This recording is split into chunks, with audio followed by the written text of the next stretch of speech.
Burnout isn't a personal bug. It's a system feature.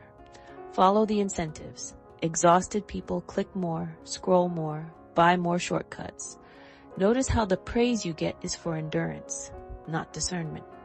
If burnout were a failure, the system would fix it. But as long as your exhaustion keeps metrics green, your depletion is a viable business model. Systems reward what they count, and they're counting you by the hour, not by the healing. Who profits when you push through, and what changes when you don't? It's spreadsheets. It's policies written by people who don't have to live inside them. It's meetings about efficiency that somehow make everything take longer.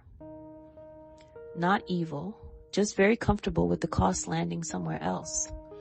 Cost externalization. When institutions offload strain onto individuals and call it responsibility. You're not failing the weather, you're living inside the weather system. And systems require system fixes. Capacity is not a morale issue. It wasn't the ask that got me. Think? It was the math of it. No one owned the reset. No time set aside for recovery. No line on the plan where I stopped being a variable. My exhaustion wasn't a warning sign. It was an acceptable operating condition. You're not a signal to stay green. You're a person.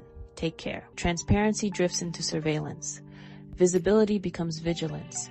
Technology scaled reach. It also scaled leakage into evenings, weekends, the spaces where recovery happens. The point isn't less technology, it's better fit.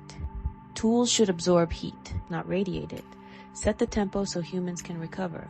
Quality can compound. Technology didn't invent exhaustion, it made it efficient. Clearly, burnout isn't random, it's profitable. Who benefits when exhaustion is normal? Systems that get overwork without overtime. Institutions that get emotional labor without compensation. Employers who swap passion in for pay. Organizations that demand care without granting authority. If the system needs your burnout to function, it's not a personal failing to resist, it's an informed refusal. Resilience isn't bad, it's just not a fix. It's a personal skill, it cannot be the policy.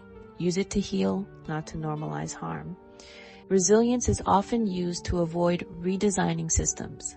It shifts responsibility downward.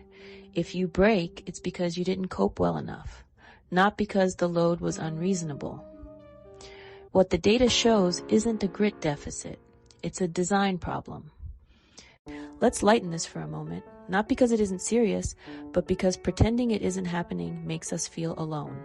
It looks like functioning. And that's the tricky part, because when burnout looks like survival, it goes unnoticed, even by the person living inside it.